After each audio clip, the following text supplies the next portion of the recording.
Hello everyone. तो फिर से एक नए क्वेश्चन के साथ।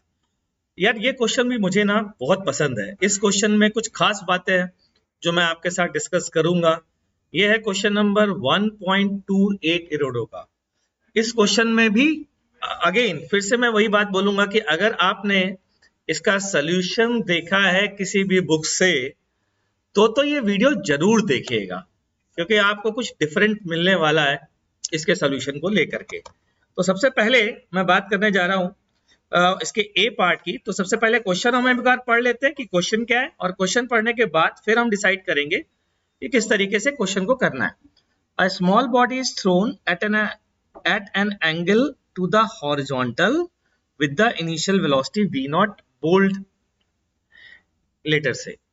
ये क्वेश्चन जनरली लोग नेग्लेक्ट कर देते हैं, भगवान जाने क्यों ऐसा करते हैं, लेकिन बोल्ड लेटर से लिखा है तो समझिए कि ये वेक्टर है। अब हम इसको करने जा रहे हैं वेक्टर के फॉर्म में, तो ध्यान दीजिएगा, इसीलिए इन्होंने एंगल वगैरह नहीं दिया है।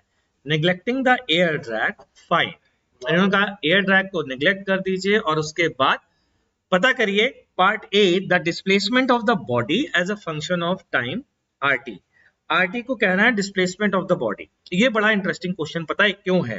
क्योंकि इससे हमें एक सीख मिलती है, और वो ये कि बच्चों जो इक्वेशन है ना हमारी r equals to u t plus half a t square, तो इंटरेस्टिंग बात जान लीजिए सभी लोग कि ये इक्वेशन एक वेक्टर इक्वेशन होती है और उसका हम सीधा फायदा उठा सकते हैं। मतलब हमने डाली वैल्यू और आ गया आंसर, खत्म, बस इतना ही क्वेश्चन था। प्लस हाफ ए की जगह क्या आएगा बच्चों? G T square. हो गई बात खत्म, ठीक है। तो ये है ए पार्ट का आंसर। फिर आते हैं बी पार्ट में। आसान क्यों है? क्योंकि मैं इसको अगर आप टफ बनाना चाहते हैं तो जाहिर सी बात आपका स्वागत है। कॉस थीटा में अलग करिए, साइन थीटा में अलग करिए, आई कैप का मल्टीप्लाई करिए जे कैप का, और उसके बाद इसको फाइनली इसी फॉर्म में लाइए। लेकिन उससे भी ज्यादा इसका इंपॉर्टेंट पार्ट है बी, और बी में भी लास्ट वाला। तो पहले देखते हैं B. The mean velocity vector averaged over the first t seconds, first t second में एवरेज्ड बताना है। मगर ठीक है भाई, देख लेते हैं, ध्यान से सुनना, बड़ा मजेदार बात आने वाली है बच्चों, ठीक है। मैंने एवरेज वेलोसिटी की डेफिनेशन पढ़ी है, आपने भी पढ़ी होगी, डिस्प्लेसमेंट अपॉन टोटल टाइम। तो डिस्प्लेसमेंट रहा आपकी आंखों के सामने, ऊपर ए पार्ट में बस डिवाइड कर दीजिए और आंसर निकाल लीजिए, खत्म हो गया question. v naught plus g vector t by 2 is the answer, हो गया। अब आते हैं इसके भी दूसरे पार्ट में, मतलब बी पार्ट का जो दूसरा पार्ट है, that is over the total time of motion. Total time of motion में बताइए। मैं कहा यार ये तो और भी अच्छा पता है, देखना यार ध्यान से। टोटल टाइम ऑफ फ्लाइट में पार्टिकल का डिस्प्लेसमेंट हॉरिजॉन्टल है बच्चों। हॉरिजॉन्टल डिस्प्लेसमेंट, बिल्कुल, क्योंकि उसने एक हॉरिजॉन्टल प्लेन से फेंका है, इसी उसी को टोटल टाइम ऑफ फ्लाइट कह रहा है। तो क्या मैं कह सकता हूँ टोटल टाइम ऑफ फ्लाइट में अगर मैं एवरेज वेलोसिटी निकालूं तो वो हॉरिजॉन्टल कंपोनेंट होगी, केवल हॉरिजॉन्टल होगी। और आपको पता है प्रोजेक्टाइल के दौरान horizontal component of the velocity remain constant.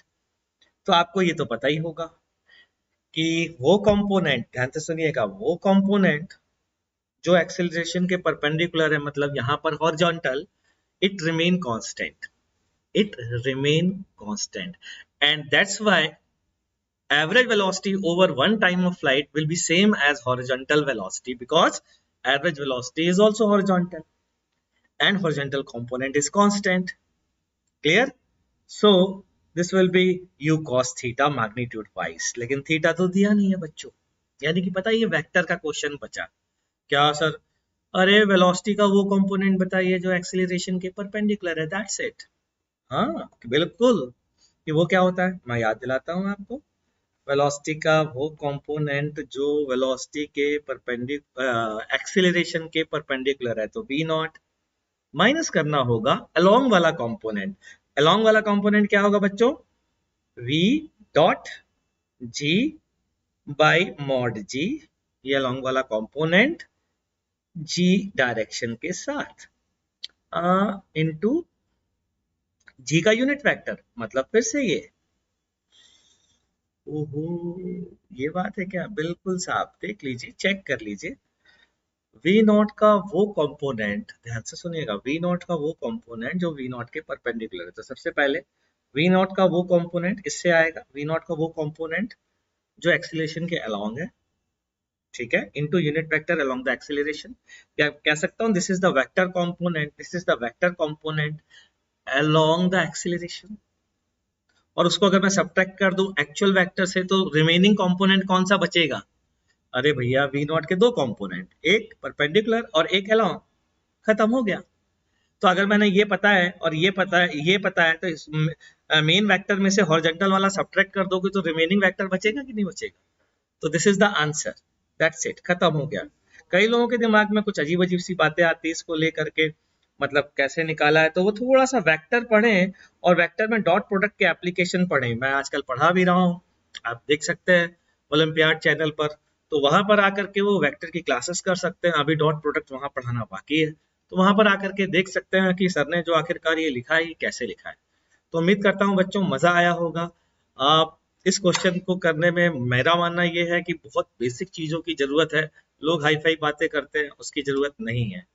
चलिए इंतजार करिए अगले क्वेश्चन का, तो मिलते हैं अगले क्वेश्चन के साथ। Thank you.